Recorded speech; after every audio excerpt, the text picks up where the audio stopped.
Bienvenue dans ce cours complet dédié au développement front-end. Juste avant de vous expliquer ce que c'est, on va parler des prérequis. Il n'y en a pas vraiment, vous avez juste besoin d'un ordinateur. On va vraiment partir de la base des bases jusqu'à un niveau assez avancé. Ok, donc tout d'abord, quel est le développement front-end et quels sont les types de développement en général? Donc il y a le développement front-end, comme on voit tout en haut, qui est axé sur la partie visuelle d'un site. Ça va être tout ce qui est représentation d'un site avec les animations, les interactions, les fonctionnalités. On a le développement back-end qui va être plus côté serveur, base de données et qui va gérer les données. Développement full stack, c'est quelqu'un qui est à la fois front et back. Le développement créatif, ça va être une sorte de super front-end si vous voulez, où le développeur va pousser les fonctionnalités visuelles très loin avec des animations, des interactions très poussées. En général, c'est un front-end qui va vraiment avoir un très bon niveau, ça, d'accord, et qui va faire un certain type de site, plus des sites qui sont là comme un peu des, entre guillemets, des petites œuvres d'art, des petites créations artistiques. Donc tous ces types de développement qu'on voit, front, back, etc., tout ça peut se diviser en plusieurs sous-catégories. Il y a vraiment plein de types de développement. Chaque année, on a des nouveaux mots pour décrire un petit peu ce qui se passe dans le développement. Mais en gros, si vous voulez, on a vraiment deux piliers. On a le front et le back. Quand on parle également de développement web, on parle de développeur web également. Ça va être un peu comme un développeur full stack, si vous voulez. Ça va être à la fois front et qui sait faire du back. Mais en général, on essaye d'employer plutôt front, back ou full stack si on veut parler des deux. Ok, allez, on passe à la suite. Le front-end en lui-même, ça va être donc la partie visuelle d'un site, comme je vous ai dit. On va utiliser trois principaux langages, le langage HTML, CSS et JavaScript. HTML, c'est les balises qui vont nous permettre de structurer notre site avec à chaque fois, donc si on a envie du texte, de mettre un texte, on va utiliser une certaine balise. Si on a envie de mettre des images, une certaine balise, etc. etc. Ça va être de l'architecture, les petites briques de notre site, si vous voulez. Le CSS va servir à styliser tout ça, styliser toutes nos balises et en même temps rajouter des animations, des interactions et toutes sortes de choses comme on va parler juste après. Et on a également du JavaScript. Le JavaScript va servir à rendre nos sites dynamiques, c'est-à-dire on peut rajouter encore des animations en JavaScript, on peut rajouter des interactions et des fonctionnalités vraiment sympas. Et même aujourd'hui, on peut tout coder en JavaScript comme on verra en fin de formation.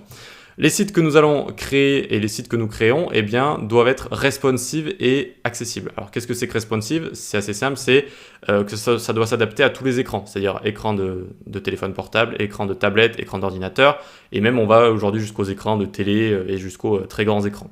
Ok, donc ça c'est le terme responsive et accessible, eh bien ça doit être accessible à toutes les personnes qui vont avoir des difficultés, ça peut être des handicaps, ça peut être également parler une autre langue, ça peut être toutes sortes de choses qui font en fait qu'un site est accessible à tout le monde ou pas, d'accord? Et aujourd'hui, de plus en plus, il faut que les sites soient accessibles.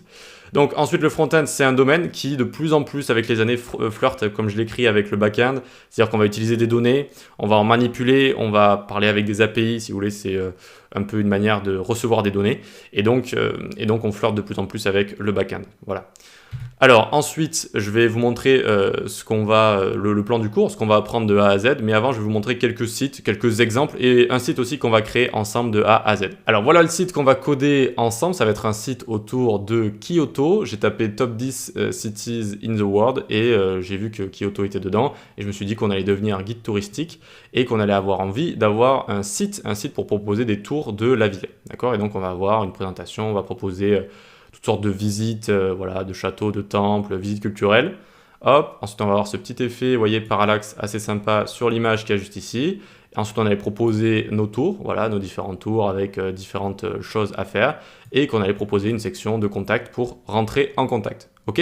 Donc voilà, c'est un site basique assez simple, mais vous verrez qu'il sera quand même assez corsé, notamment pour cette section asymétrique qui est assez sympa à faire, mais ce sera peut-être la partie la plus difficile du site.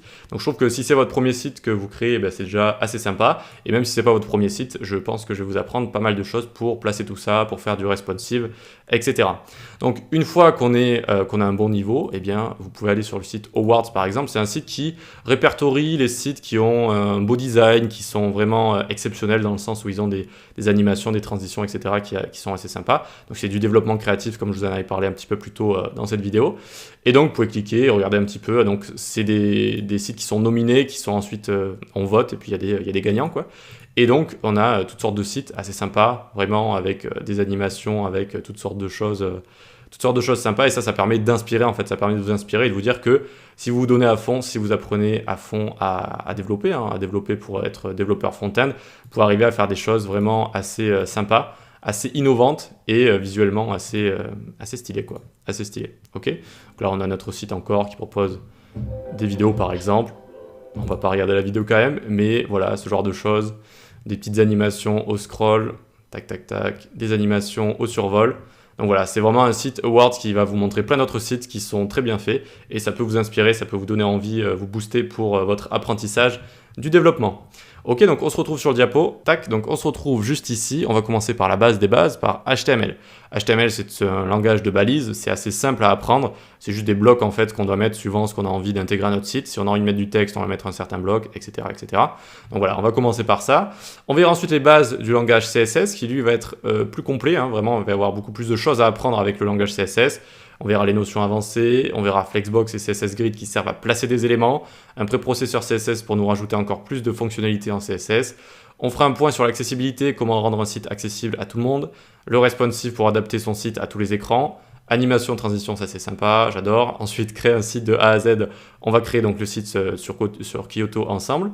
Et on verra l'utilisation d'un framework CSS, je ne vais pas tout vous expliquer ici, mais c'est un outil, un framework, c'est un cadre de travail qui vous permet de réaliser des sites assez facilement. Ok, ensuite on verra le JavaScript, pareil, les bases, type, condition, boucle, les tableaux, les objets, comment les manipuler, quelles sont les méthodes qui sont associées, le DOM, c'est-à-dire la représentation de notre document et comment pouvoir interagir avec, faire de l'asynchrone, manipuler des API, on ne va pas rentrer en détail ici, comprendre les mises à jour de JS et qu'est-ce qui se passe maintenant tous les années avec les nouveaux ajouts, créer et comprendre des formulaires, utilisation d'une librairie d'animation JS et utiliser un framework JavaScript. Ok, donc on a du pain sur la planche et si ça vous plaît, on se donne rendez-vous de l'autre côté pour commencer à coder tout ça.